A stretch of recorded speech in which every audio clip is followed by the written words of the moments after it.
Assalamualaikum warahmatullahi wabarakatuh. Selamat pagi anak-anak. Untuk pagi ini kita akan belajar tentang agama Islam dan budi pekerti. Ya, untuk yang kita bahas pagi ini adalah kisah keteladanan Nabi Syuaib alaihi salam. Sebelum kita mulai belajar, jangan lupa untuk berdoa terlebih dahulu. Jangan lupa membaca Asmaul Husna dan sholat duha. Nabi Syuaib alaihi salam berasal dari suku Madian, yaitu orang-orang Arab yang tinggal di sebuah daerah bernama Ma'an di pinggiran negeri Syam. Saat ini, Syam dikenal sebagai negeri Syria. Kaum Madian kebanyakan bekerja sebagai pedagang karena kota mereka merupakan tempat persinggahan kafilah-kafilah dagang. Kisah Nabi Syuaib ini disebutkan beberapa kali dalam Al-Quran. Di antaranya adalah surat Hud ayat 84-95 dan surat Asy-Syu'ara ayat 176-191. Diceritakan bahwa kaum Madian ini tidak beriman kepada Allah Subhanahu wa taala. Dalam Al-Qur'an, mereka dijuluki dengan Ashabul Aikah yang berarti para penyembah pohon. Selain itu, mereka juga telah mendustakan para rasul dengan menyembah berhala.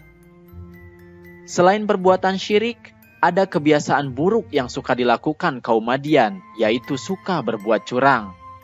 Mereka mengurangi takaran dan timbangan jika mereka menjual suatu barang. Selain itu, pada saat panen dan harganya murah, mereka membeli barang dagangan dengan banyak lalu disimpan dan ditumpuk. Dan pada saat musim paceklik, mereka menjualnya dengan harga yang tinggi dan mencekik para pembelinya.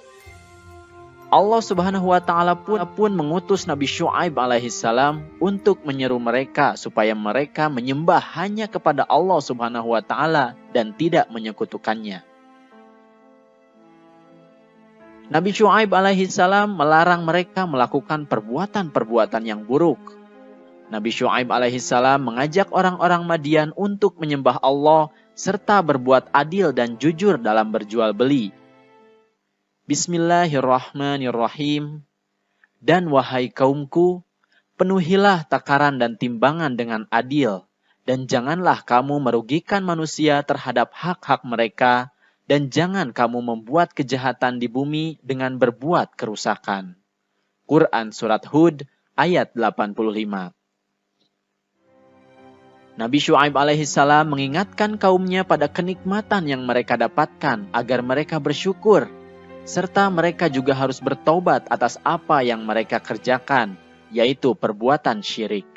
Kaum Nabi Syuaib, yaitu penduduk Madian, tetap tidak mau mengikuti ajakannya.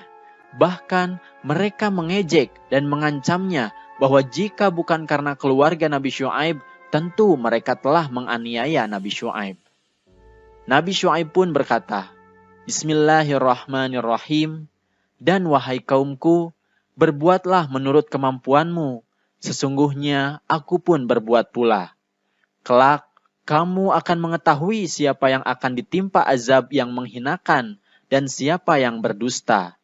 Dan tunggulah, sesungguhnya aku bersamamu adalah orang yang menunggu. Quran Surat Hud ayat 93. Kaum Madian benar-benar ingkar. Mereka menolak ajakan Nabi Syuaib alaihi salam, sedangkan Nabi Syuaib alaihi salam telah bersabar. Bahkan mereka pun menantang Nabi Syuaib untuk mengazab mereka. Nabi Syuaib alaihi salam pun merasa khawatir terhadap kaumnya akan azab yang menimpa mereka. Akan tetapi, atas petunjuk Allah Subhanahu wa taala, Nabi Syuaib alaihi salam pun pergi meninggalkan penduduk Madian bersama pengikutnya yang beriman. Setelah beberapa hari Nabi Syuaib pergi, Allah Subhanahu wa taala pun membinasakan kaum Madian.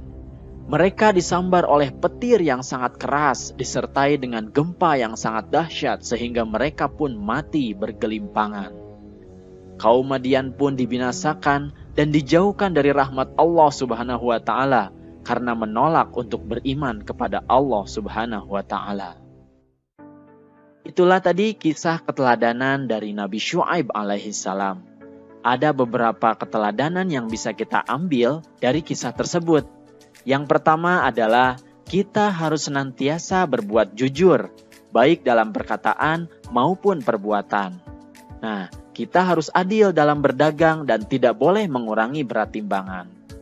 Kemudian yang kedua, janganlah bersikap sombong, apalagi melakukan perbuatan yang dapat membuat Allah murka, karena bisa jadi Allah akan memberikan azabnya kepada kita. Kemudian yang ketiga, kita harus taat kepada Allah. Karena dengan taat dan bertakwa kepadanya, insya Allah kita akan dijauhkan dari segala mara bahaya.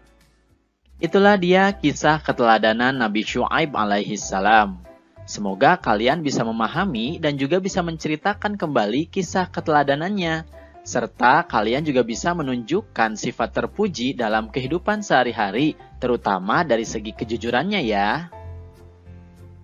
Itu saja video pembelajaran yang bisa kakak sampaikan. Terima kasih atas perhatiannya dan mohon maaf apabila... Jangan lupa untuk berdoa setelah belajar. Nggih. Sekian dari kami, ihdinas siratal mustaqim, wabillahi taufiq wal hidayah. Wassalamualaikum warahmatullahi wabarakatuh.